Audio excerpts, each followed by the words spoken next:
Agora já são 7 horas 14 minutos. Hoje é terça-feira.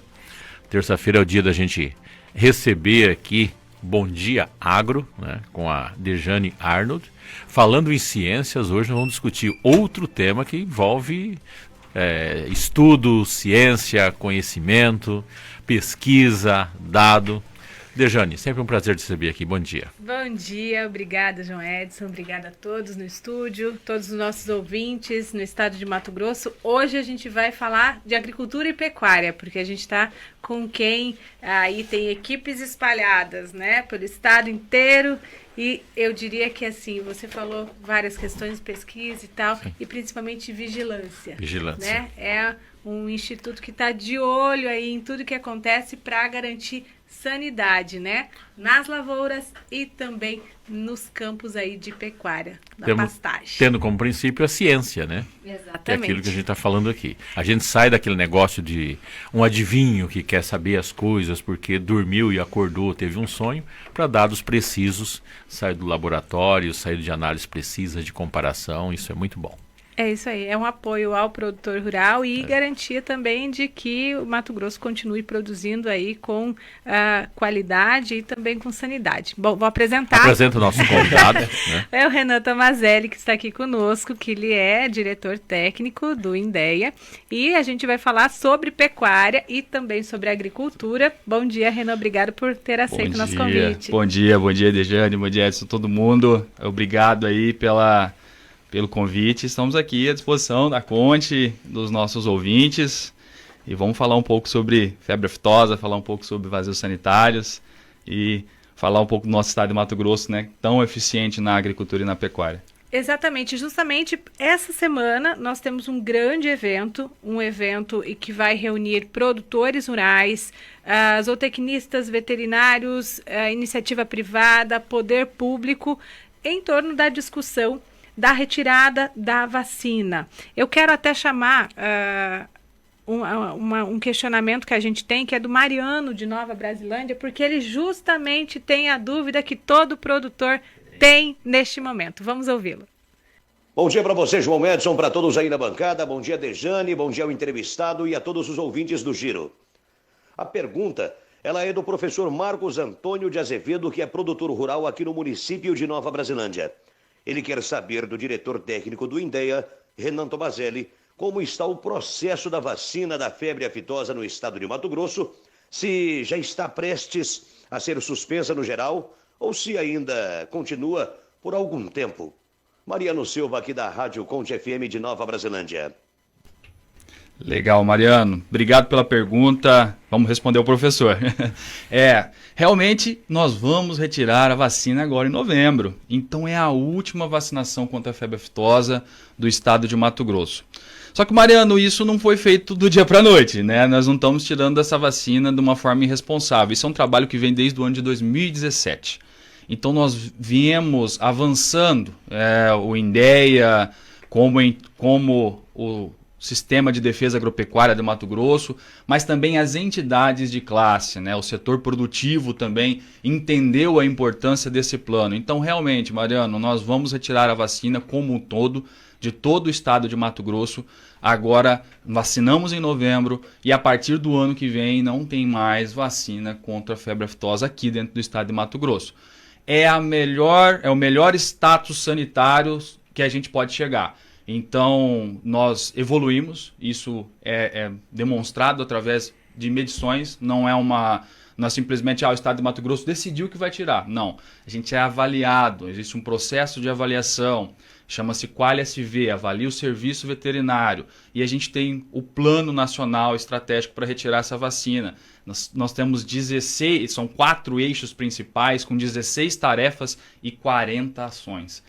E Mato Grosso conseguiu cumprir 76% até agora desse processo. Existem alguns fatores que a gente precisa evoluir ainda, com certeza, 100% é um número realmente muito elevado, mas que nós vamos conseguir finalizar até o final do ano, já todos os processos com mais de 90% já engatilhados para serem executados, e conseguir dar ao produtor essa oportunidade, Dejane e João, para retirar a vacina e acessar novos mercados, porque esse é o objetivo.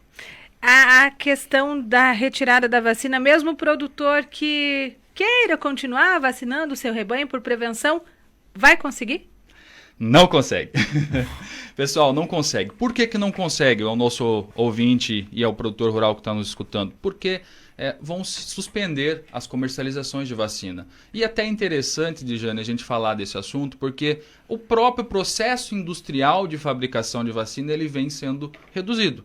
Então, nós já temos alguns estados da federação que tem um rebanho considerável, o Paraná, o Rio Grande do Sul, o estado de Santa Catarina, que já saíram, não vacinam. Rondônia não vacina, o Acre não vacina, uma parte do Amazonas, nós também, numa região específica, também não vacinamos. Então, já vem um processo de desaceleração da produção de vacina. E isso, logicamente, acompanhando todo esse plano estratégico. Então, não vão existir mais à venda essas doses para o produtor ir lá adquirir. Então, mesmo que tenha uma vontade individual, nesse momento a gente vai ter que trabalhar o coletivo. E isso é muito importante, pensar em toda a estruturação. O INDEA está focando muito agora em trazer o produtor para próximo. Por que trazer esse produtor para próximo? No universo, vocês imaginem, de 180 mil propriedades que a gente tem hoje, nosso sistema de defesa ele vai conseguir fazer vigilância em 1 a 2%. E quem que vai fazer a vigilância no restante? O produtor rural. Então, ele é uma figura importantíssima nesse processo de evolução, é uma figura realmente de protagonismo. Então, o produtor agora, o pecuarista, ele é o protagonista desse cenário. Ele precisa estar muito atento. Por isso, eventos como esse que vão acontecer agora, no dia 22, que é lá no pessoal lá no cenário, lá organizado pela FAMATO, junto com as outras entidades e o INDEA junto, que somos nós, o grupo gestor, são importantes justamente para isso. Trazer essa informação ao produtor, tirar essas dúvidas que ainda existem e mostrar que ele é protagonista dessa fase. Ele é muito importante porque quem vai visualizar, quem vai olhar o rebanho, quem vai cuidar mais próximo é o próprio produtor. Essa é a responsabilidade do produtor a partir de agora. Justamente. O produtor ele vai entrar numa fase diferente. Então ele tem que estar se preparando para isso também. Nós já vemos se preparando, né, como serviço de defesa. E quanto mais a gente está se aproximando desse momento, a gente vê que o produtor ele tem que estar mais próximo. A gente está fazendo, são peças publicitárias, né? O Estado está investindo nisso, a iniciativa privada está investindo nisso, para mostrar para o produtor que esse momento, esse passo que a gente está dando à frente é justamente em pró da pecuária do Estado, em pró da pecuária que é uma das principais bases econômicas, né, de Mato Grosso. Então, poder ao Mato Grosso acessar esse mercado, esses novos mercados que vão abrir com a questão da retirada da vacina, é muito importante economicamente e sanitariamente é um ponto que nós vamos chegar de excelência. Inclusive que outros estados não cumpriram, vamos dizer aí, metas estipuladas e estados importantes que na cadeia da pecuária são diretamente concorrentes de Mato Grosso e esses estados não vão retirar a vacina, né? Verdade, Dijane. É interessante a gente falar isso, porque Mato Grosso fez o trabalho de casa, mas tem alguns estados que ainda não conseguiram atingir as notas e não conseguiram atingir realmente aqueles compromissos que foram traçados para que a gente conseguisse retirar a vacina com segurança, porque é um processo que você tem que trabalhar de uma forma segura. Então, São Paulo hoje está numa situação ainda de não retirada, Rio de Janeiro, são estados que estão ali no processo de tentar evoluir, os estados do Nordeste, né? Então, que estão no nosso bloco, a Bahia também. Então, são estados que nesse primeiro momento, por enquanto, né, se não houver uma outra reavaliação do próprio Ministério da Agricultura, eles estão ficando de fora desse próximo cenário. Então, nós vamos sair de uma forma antecipada, né? Os outros estados, nossos vizinhos estão junto conosco, né? Com exceção do Pará, que pertence a outro bloco, e nós vamos trabalhar de uma forma diferente do que realmente acontece nas outras zonas livres. É uma retirada que não vão ter algumas proibições, né? O Gustavo mandou para a gente uma pergunta. Você falou dos 76% cumpridos, né? E o que falta, então, para chegar na totalidade? Boa, Gustavo. Obrigado pela pergunta. O que falta ainda? A gente ainda tem que evoluir em algumas coisas. Um dos fatores de evolução que nós temos, e que é uma das ações do fórum, é a questão da educação sanitária, né? O processo de trazer o produtor para próximo. Nós temos que fazer algumas normativas ainda, que são a questão de fornecimento de alimentação, resto de alimento a animais. Então, a gente precisa fazer essa... Não é só fazer, mas aplicar também, né? Fazer a norma é muito fácil, né, Dejane? Você construir uma norma é fácil. O problema é você colocar ela em prática. Então, é outra norma que a gente tem que ter uma sensibilidade na hora de construir, que a gente está precisando finalizá-la. A questão do transporte, que também é um fator que a gente precisa evoluir, que é o controle de placas, né? E isso a gente está trabalhando junto com os outros órgãos de Estado, para a gente conseguir equilibrar esse fator. Tem a questão do cadastramento, Gustavo, que a gente tem que atingir 100%, hoje a gente tem 90%, então tem 10%. Nós estamos com uma estratégia a campo para fazer esse trabalho ainda de realmente colocar o 100%. A gente tem os cadastros, mas às vezes falta desses 10% aí as coordenadas geográficas, o georreferenciamento, que é uma das metas que o Ministério nos exige.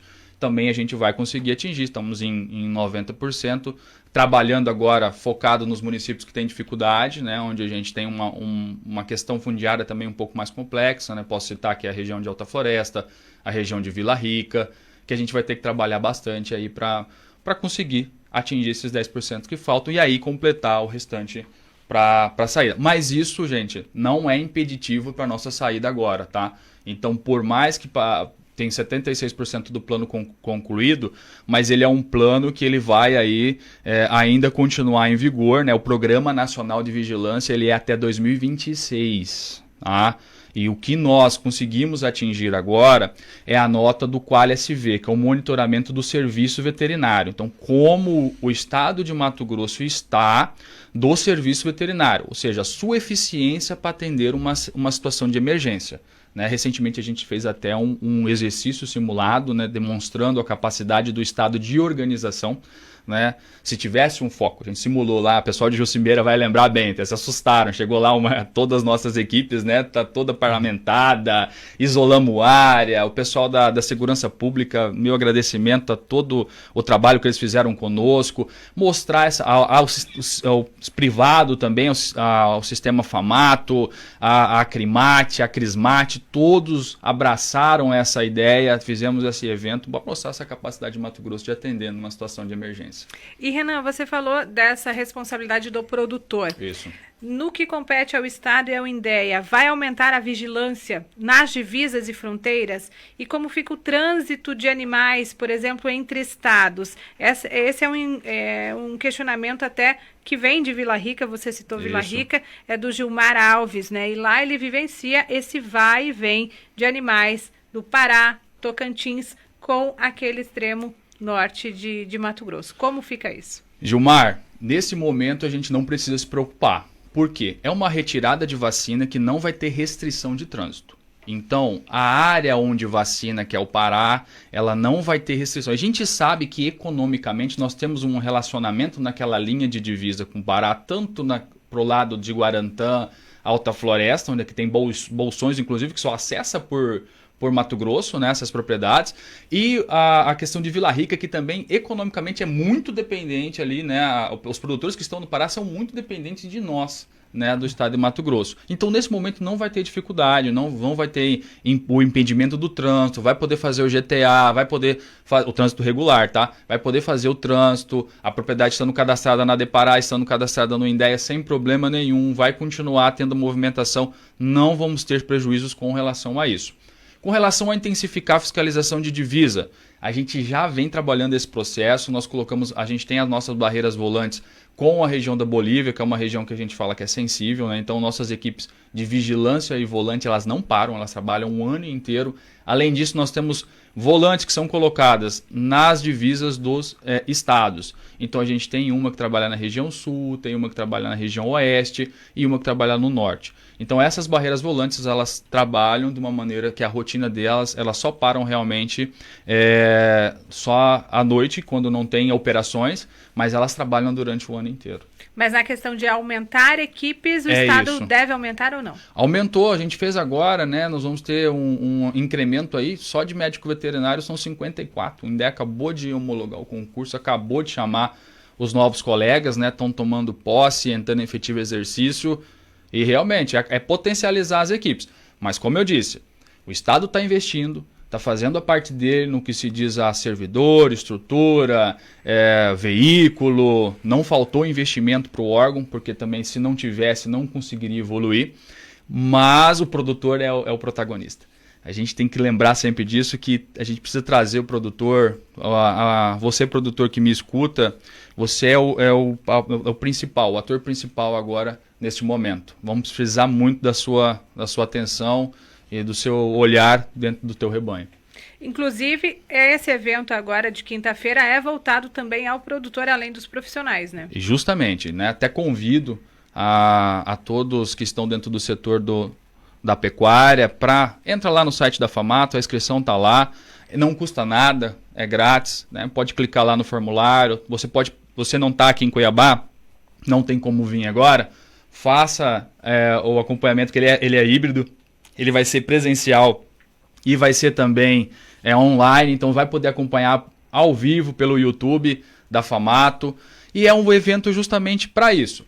Tirar as dúvidas, mostrar como que vai ser esse novo cenário. A gente vai ter participantes aí de fora do estado também, então vem de Brasília, né? O Diego, que é um dos cabeças lá do plano para retirada da vacina. Tem também o pessoal nosso, né, de casa, a doutora Ana Carolina, doutor João Marcelo, mostrar um pouco do que o Mato Grosso está fazendo e mostrar para o produtor que é possível fazer com segurança. A gente tem também os nossos mediadores, né? Tem o Chico Mandes da Acrimate e o Chico da Pauliceia, que é do Senar. Então, é um evento preparado para o produtor. A gente está fazendo um evento que vai tirar dúvidas e esclarecer muitos pontos que às vezes ainda o produtor tem dúvida e uma insegurança e mostrar esse protagonismo para ele.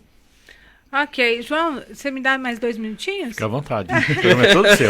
A gente falou sobre pecuária, mas eu queria aproveitar bastante a visita do Renan, né? Porque o Renan é engenheiro agrônomo e fala também sobre sanidade vegetal. E a gente iniciou a safra. Safra de soja aí. Verdade. Foi liberada no dia 16, o plantio, porque encerramos o vazio sanitário. Sim.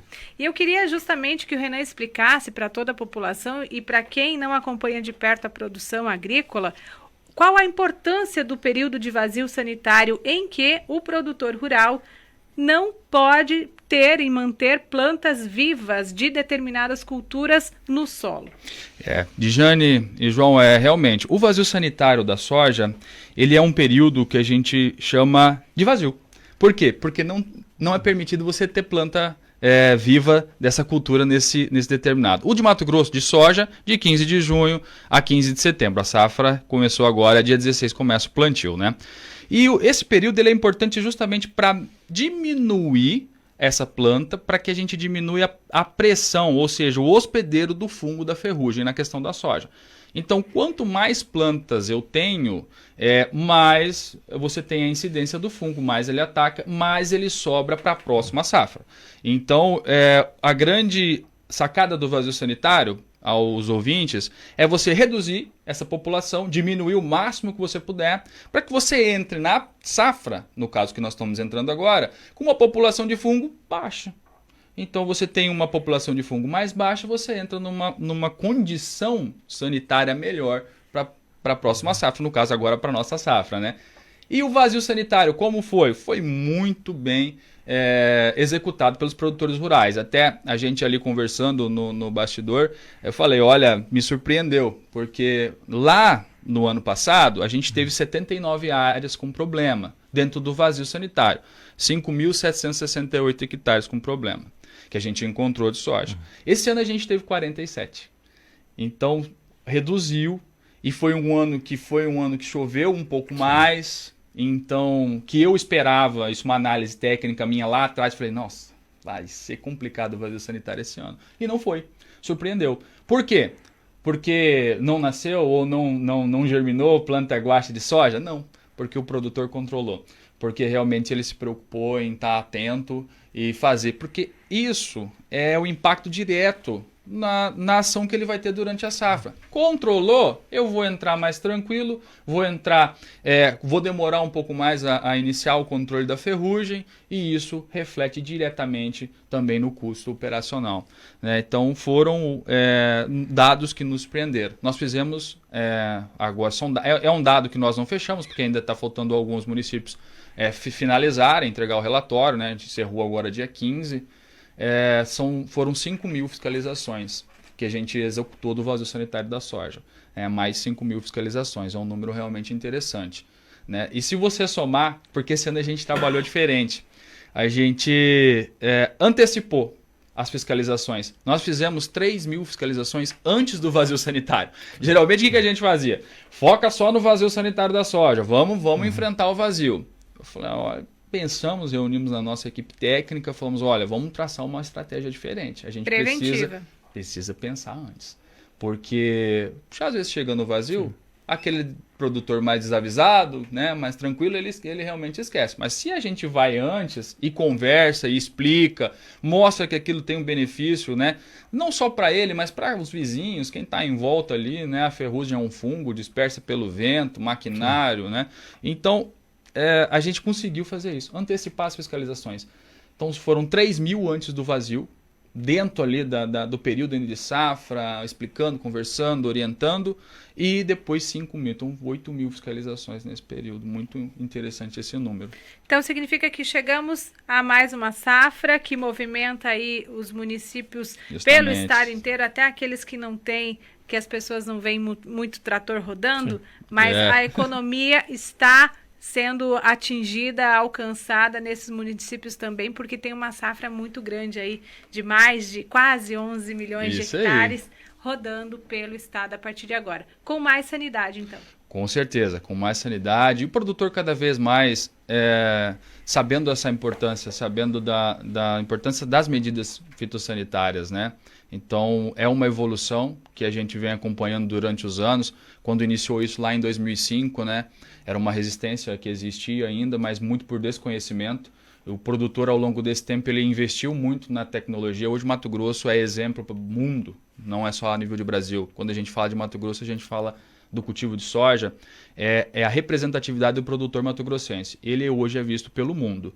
Então, nós temos investimento em tecnologia, desde o plantio, a colheita e a condução desse processo. Então, o que existe de tecnologia no mundo hoje está aqui dentro do Mato Grosso, aqui no nosso celeiro. Bacana. Era isso. Tinha bastante coisa para perguntar para o Renan hoje. Estourei meu tempo. As importantes informações, né? No estado agro como o nosso, essas são informações fundamentais e vai para o estado todo, né? A gente fica feliz. A gente não estourou o tempo, a gente ganhou o tempo em relação a isso. Obrigada, que bom, gente. Renan, muito obrigado pelas informações e pela entrevista. Dejane, muito obrigado. Eu agradeço mais uma vez a oportunidade de estar aqui, falar de agro, levar informação para quem está na cidade e também para quem está no campo, reforçando para os pecuaristas, dia 22, 8 horas da manhã, um evento híbrido para falar sobre, então, o cuidado e a sanidade e a vacinação, a retirada, né, da vacinação de aftosa em Mato Grosso. É sempre muito bom tê-lo aqui.